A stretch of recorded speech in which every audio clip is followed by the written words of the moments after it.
I want to get started. I mean, just how do you feel about 4-2 midway through, or I guess almost midway through conference play? I mean, how do you feel about it at this point? Everybody's tied for first. It seems like. Yeah, we've got it. Well, first of all, I'm not surprised. Of course, if we go back several weeks and even prior to Christmas, you could really tell from the scores of all the league teams that it was going to be incredibly balanced. And I'll say this, of all the races I've been in, and I said this before, but it's now come to fruition. This is the most balanced and deep league that I've ever been involved in, and I think you can look at just ourselves in Louisiana Monroe. We were in the two polls that I saw, we were 14th and they were 13th, and one of them we were 13th and they were 14th, and both of us are tied for first, 6 in. And so I think there's not a team in the league that's not capable of beating another team. I don't think there's somebody that any other team cannot beat on a given night. So I think you have to be very consistent. You have to continue to improve over the course of the season. I'm happy that we're, of course, still tied for first. And I guess one of the positives that I've, of course, discussed with our players is now we, instead of an 18-game fight for first place, now you have a 12-game fight for first place. So after 6, we're still right there. And of course, everybody starts tied for first initially. And but one of the other good things is that in the first 6 games, we've played 4 on the road and 2 at home. So, of the last 12, we'll play 7 at home and 5 on the road. And, if the numbers, of course, you got to earn every one of those, but if the numbers speak, kind of what they've done with ourselves and other teams, it would at least be to our advantage to play home. No guarantees for sure. So I'm excited about it where we are, that we're still right here. We're mid to late January, and we're still tied for first place, and 6 weeks to go. So it's going to be an exciting stretch, home stretch to the season. Jay, initially there wasn't a lot of film on you guys earlier in the season. As the film comes out and the books kind of sit on y'all, can you kind of tell me about how teams are kind of playing you guys different? Obviously, they've decided to try to take Hasse out of the mix for you guys. Of course, scouting, I've told people that, I tell high school coaches this year, they ask me all the time when I'm speaking at clinics because of my background as a high school coach and a junior college coach. Coach, what's the biggest difference between coaching in high school and coaching at Division I? And my answer every time, Glenn, is scouting. I said that the scouting is so intense at this level because winning is so important, of course, at this level. And of course, you have more resources, technology, and staffing to help you with those things. I mean, I know how intensely we scout teams, and of course, you can tell by the way during games how intensely they scout us, and I think that's pretty standard across Division I. So, but in terms, you've seen a steady progression. Teams are very physical with him. I think a little too physical, of course, at times, but they're very physical with him. A lot of teams are guarding him with a forward. You'll see a lot of teams guarding him with a forward, somebody that's got good size but quicker. But I think he's done a great job adjusting. One of the things that if he has a chink in his armor, and I know this is going to sound kind of crazy, is he's too unselfish. And I still think he passes up shots, particularly early in the game, just with the goal of flowing the offense and moving the basketball, which of course we want him to do. But at times I would like to see him become more selfish, not take bad shots, because he's not going to do that, but just take the shots sometimes that avail themselves earlier in the clock than they do later. And so of course they're paying a lot of attention too. And the second player, Glenn, that's garnering a ton of attention, of course, is Austin Crowley. And they're of course beginning to sell out on those 2 guys. And I think if you'll fast forward to the Arkansas State game, that's why you're beginning to see Pinckney have big nights. You're beginning to see Denaje Harris, of course, the other night, because now it's opened up space for those guys to play. And of course, us getting Alvarez back, and again, how long that's going to take him to kind of work back into game shape and so forth remains to be seen, but it's good to have him back. He's made a big difference in practice. I think you'll start seeing a lot of those guys having bigger nights, and we're certainly more than a 2-person team. we need those guys to continue to step up. And if they'll do that, it'll kind of work back the other way, because the other teams will have to loosen up on them. Because if you just sell out on 2 players, again, there's not as much help on those other guys, and that's what you're beginning to see. So it's good to see guys like Denaje, like of course DeAndre, step up and have big nights. Do you expect to see Alvarez back this week? I do. He's of course, I felt like I've been as transparent. You know, we don't try to hide anything, and he just hasn't quite been ready. We've had just week after week. It took a week by week approach, but we had week after week of good reports from his doctor. But his doctor would say he's just not, just don't feel 100% comfortable. Of course, he was doing a lot of physical therapy too. Same thing. He would experience a little bit of soreness or weakness, maybe he would say, and they would hold him another week. But last week, they said, Coach, he'll be ready to go full strength this week. You can start him practicing on Monday. And sure enough, and 2 for 2. I mean, he looks very quick, athletic, fresh, which at this time of year could give us an added bonus. And so it's good to have him back. Yes, and I think that you will certainly see him into the game tomorrow night, barring anything crazy happening in practice tomorrow. But if you see him in the ball game tomorrow night, I don't anticipate him starting or anything like that at this point. And then we'll just kind of have to see how he operates. But again, you got to figure those other guys have played a lot of basketball since the last time he played on both teams. It'll take him a little while to kind of get up to speed. It's very hard to simulate that game action and game speed. I missed the first part, but just what's your overall assessment of the road trip, and for you guys to bounce back after the loss? You got to win after each. Well, but we lost. Of course, I wasn't. Anytime we lose, I'm not happy, nor the players or anybody else. But we lost to 2 good teams, and we lost to 2 good teams on the road. Knew both of them were going to be great challenges, and I was pleased with the way that they responded. Instead of getting their dauber down and their head down, they responded back, Taylor, and both games, and fought. The game at Louisiana Monroe, let me tell you about Louisiana Monroe. They're a lot better than people think. Very, very, very scrappy, physical team, and that was a dogfight. And of course, I thought we played really well in the second half of the Arkansas State game, bouncing back from our situation at Marshall. So very pleased with that. If you'd have told me before when you looked at the schedule, we'd have been 4-2 after 6 based on 4 on the road and the 2 really good teams that we played at home, I'd have probably jumped all over it. Of course, when you win the first 2, you're disappointed, But I'm very not happy that we lost 2 games in the league, but certainly pleased that we're still in the hunt. I know you've talked about throughout the season of having your back against the wall. Does contract extension ever pop into the mind or anything like that? I can't control that. Of course, my wife asks. She asks about those type things, but I don't. That's not my.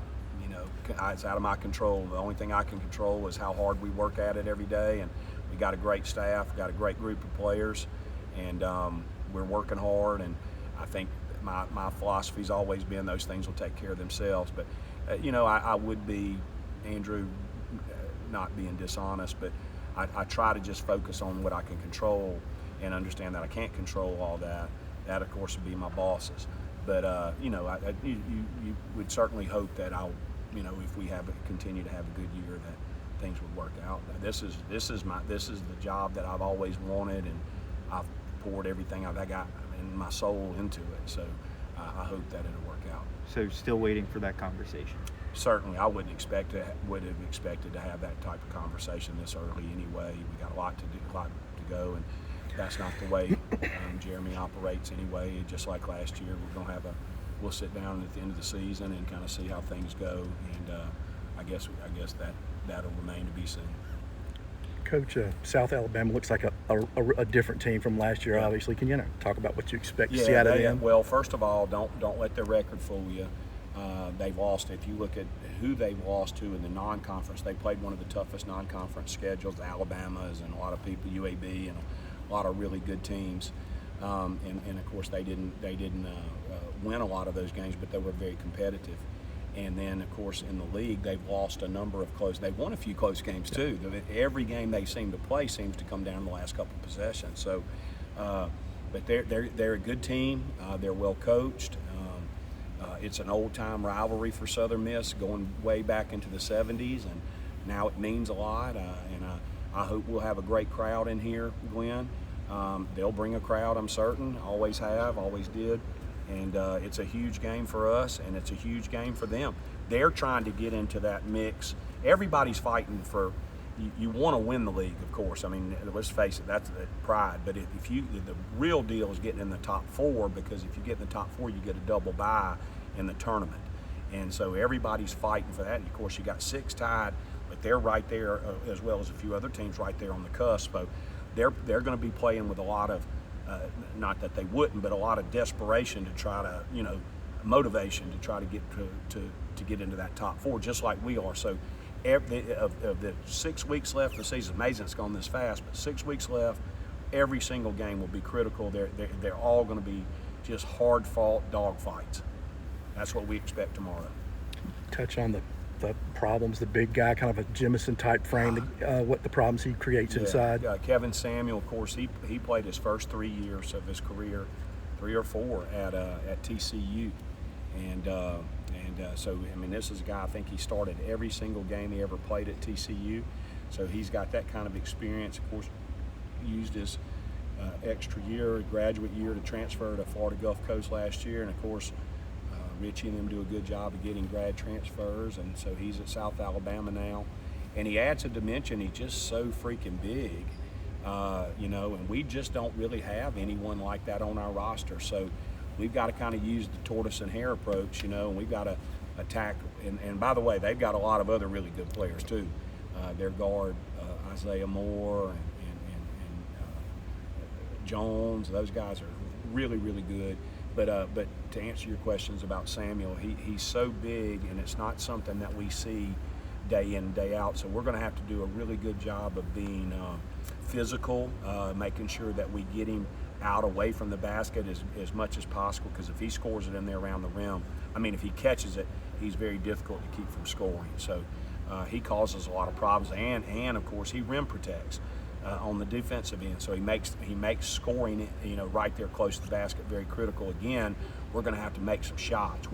Now, one of the good things about it is our bigs can step out and shoot the ball, and of course that's why I was saying the tortoise and hare approach. That the quicker guy maybe that can play on the perimeter, maybe we cause them some problems on the other end in terms of matchups. Just the opportunity to be home now, I guess, for 4 games, that's got to be huge, and your fans get to come see you guys play. How excited are you guys to be here? It just seems like, Taylor, it's been so long since we've been home. I mean that John Cox and I were talking about that on a road trip. It's like, gosh, it just seems like forever since we've been at home. It's just been 2 or 3 weeks now, but it does. And each one of the games that we played from the beginning of the season until the Appalachian State game, which was our last home game, had the crowd grew and grew and grew, and the enthusiasm and spirit grew and grew and grew. And we haven't hardly had a game this year, a home game, where even the students were in session. It was either over Thanksgiving break, or of course, the way colleges are now, a lot different than what it was. They seem to be out forever for Christmas break, and so we haven't had our students even here. But even despite that, the crowds have grown, and it's been very rewarding to see the Reed Green spirit and things returning here, and that's been a goal of ours. But it's exciting, and I'm hoping that we'll have a good crowd. If people calling me or texting me or whatever counts for anything, I know the activity that I've had personally, it seems like it's going to be a good crowd. And I will say this, and I've said it a million times, Reed Green Coliseum is a very, very difficult place to play when there's a crowd here. And that's a fact. And you can go back for the history of this arena and see that when there's a great crowd here, it has a direct impact on who wins. So we need everybody tomorrow night and Saturday and the remaining home games, because they make a difference in Southern Miss winning or losing. Heath, do you have a question? Heath? Yeah, Coach. Thanks for giving me a call, guys. The physicality this year. Have you noticed an uptick in physical play, or maybe the refs allowing more physical play this year than maybe in years past? Yeah, you're talking about just in general in our games, or just in all games? I thought, glad you brought that up. Yeah. The officials, there was a real emphasis 4 or 5 years ago. I mean, a huge emphasis from the NCAA and officials to what they called reduced physicality in the game.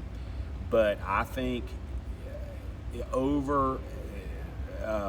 it has become, over the last couple of years, you've seen it go back to a very, very physical game, and I don't think there's any doubt about that. So I'll be honest with you. I as long as they're consistent, I'm good as a coach. I just want consistency. I don't want any favors. Don't want to be taken advantage of. But if physicality is going to be the way it is, that should play into Southern Miss's hands, because that's who we are. That's who our history has been, our tradition, not just in basketball, but to be physical and tough. And so, if it's going to be called like that, as long as it's consistent, I'm fine. What's frustrating sometimes is the physicality, and there's no call, and then of course on the other end you get kind of what we got at Arkansas State the other night in the first half, where we get kind of an incidental bump, and that's a foul, and they go to the foul line. That's frustrating at times. But I thought, of course, in the second half, the officials, and they one of them came to me during the game. I'm just using an example, and said, "Coach, we talked about it at halftime, and we think there were a few calls that maybe you're right about as far as being consistent." Because I was saying, hey, we got a football game going on underneath, and there's nothing being called, and then we're calling an incidental where he just kind of bumps the guy on the way up the floor, and that's a foul. So, but there's definitely, I've said too much, Heath, but there's definitely a trend back toward more physical play. You talked about last 6 weeks here playing